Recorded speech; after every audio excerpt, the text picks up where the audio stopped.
3 meses. Foi esse o tempo que passei sentado à mesa do almoço de domingo, ouvindo meu pai falar sobre os outros filhos dos amigos dele, o filho do seu, Ricardo que virou engenheiro, o sobrinho da dona Marlene, que abriu uma clínica em Curitiba. Enquanto eu ficava ali, calado, guardando dentro de mim um segredo que, se ele soubesse, teria mudado tudo naquele exato momento. Mas eu não contei. Ainda não era a hora. Meu advogado, e também o único amigo de verdade que tenho desde os tempos de escola em Belo Horizonte, o Rafael, me ligou 3 vezes naquela semana. Lucas, tem certeza disso? A voz dele baixava, como se meu pai pudesse ouvir através do telefone. Isso ou vai ser a coisa mais certa que você já fez na vida, ou vai destruir de vez a relação de vocês dois. Não existe meio termo aqui. Rafa, eu respondi, meio termo entre mim e meu pai não existe há 8 anos. Eu só fui o último a admitir isso. Rafael quase nunca fica sem palavras. E o silêncio dele, do outro lado da linha, me disse tudo o que eu precisava saber sobre se eu estava certo. Meu nome é Lucas Andrade Ferreira, tenho 24 anos, e antes de contar o que aconteceu naquele domingo, antes de contar o que meu pai disse na frente de toda a família, reunida na casa da minha avó, em Petrópolis, eu preciso contar quem foi Dona Iracema, porque nada disso faz sentido sem ela. Dona Iracema tinha 71 anos, media pouco mais de 1,5 metros, e foi a pessoa mais dura e mais sábia que eu já conheci na vida. Ela foi professora da minha mãe, décadas atrás, e depois que minha mãe morreu, quando eu tinha só 19 anos, foi Dona Iracema quem me pegou pela mão, literalmente, numa tarde de chuva no Rio de Janeiro e disse uma frase que eu carrego até hoje. Seu pai não vai acreditar em você com palavras, meu filho. Ele só vai acreditar quando não tiver mais escolha. Ela morreu 6 semanas antes daquele domingo. E foi por causa dela que eu decidi, finalmente, provar ao meu pai que ele estava errado. Para sempre. Deixa eu te contar sobre o meu pai. Eduardo Ferreira, 58 anos, dono de uma construtora em São Paulo que ele mesmo levantou do zero, o tipo de homem que entra numa sala e já espera que todo mundo se ajeite na cadeira. Rígido, calado quando devia falar e cheio de opiniões prontas sobre quem eu deveria ser. Opiniões que nunca coincidiam com quem eu realmente era. Desde criança, eu fui o filho que não deu certo na cabeça dele. Meu irmão mais velho, o Tiago, seguiu engenharia civil, entrou na empresa da família, casou cedo, comprou um apartamento em Moema.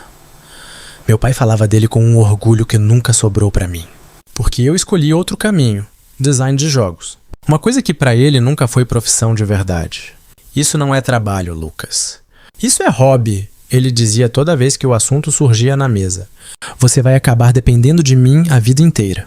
Ele repetiu essa frase tantas vezes que ela virou uma profecia que ele mesmo ajudava a cumprir.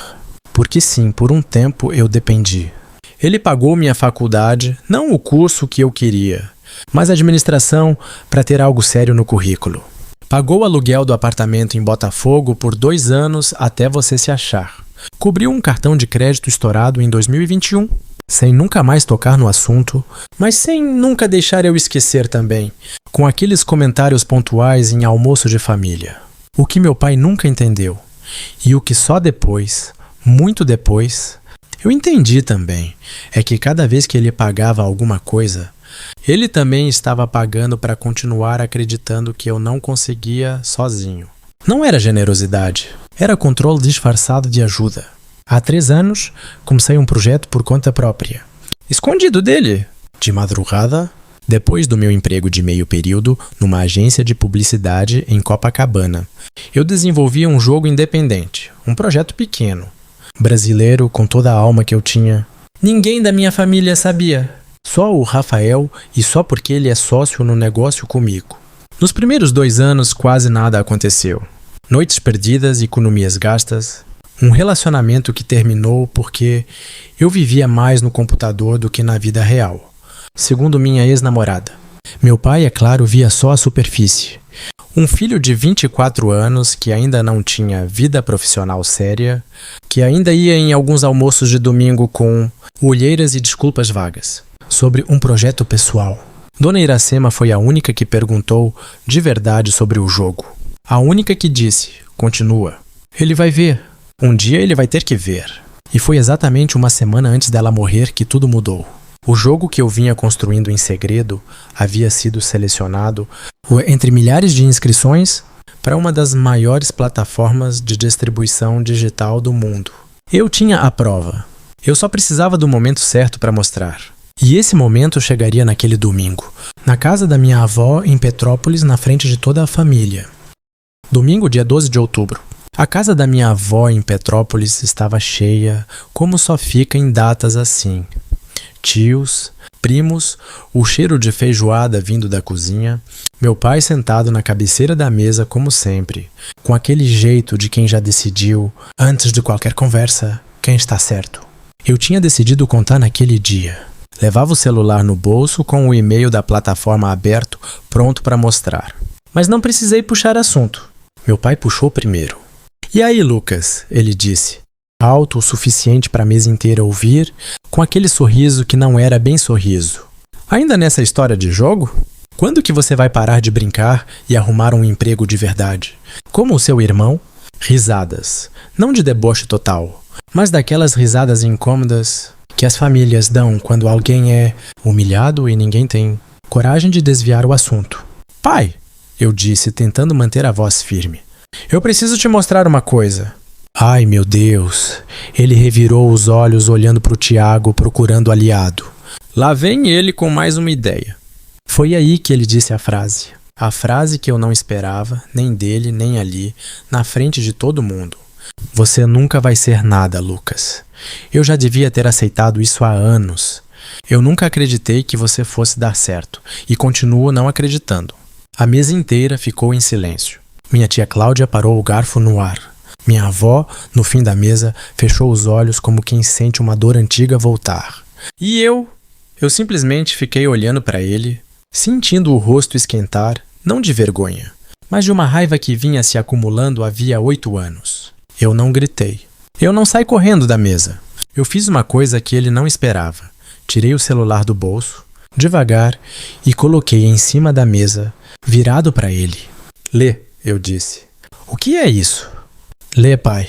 Ele pegou o celular com aquela cara de quem está fazendo um favor. E foi lendo. E o rosto dele foi mudando. Devagar. Linha por linha. Foi a primeira vez em 24 anos que eu vi meu pai ficar sem palavra nenhuma.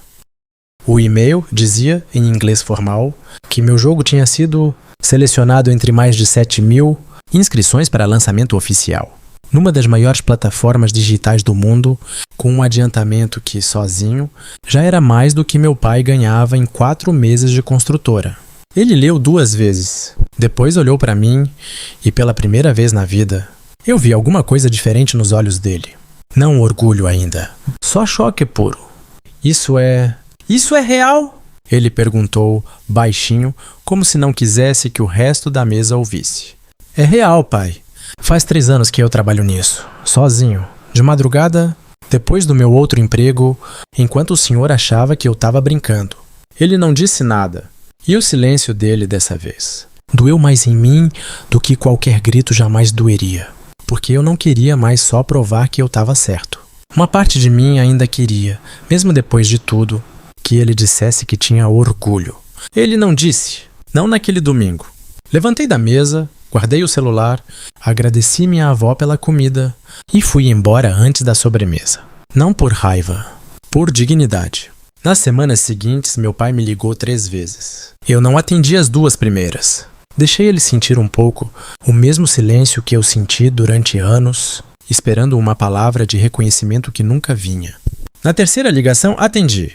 Lucas, ele disse a voz diferente, mais devagar do que eu jamais tinha ouvido. Eu queria pedir desculpa, não só pelo domingo. Por 8 anos, não foi uma conversa fácil. Não resolvemos tudo numa ligação de 10 minutos, mas foi o começo. Hoje, 6 meses depois, meu jogo já passou de 200.000 downloads. Meu pai tem a página aberta no computador dele, no escritório da construtora, e mostra para os funcionários com um orgulho que, sim, demorou 8 anos para chegar, mas chegou. Semana passada ele me perguntou se eu podia ensinar ele a jogar. Dona Iracema tinha razão, como sempre. Ele só ia acreditar quando não tivesse mais escolha. E no fim, ele acreditou.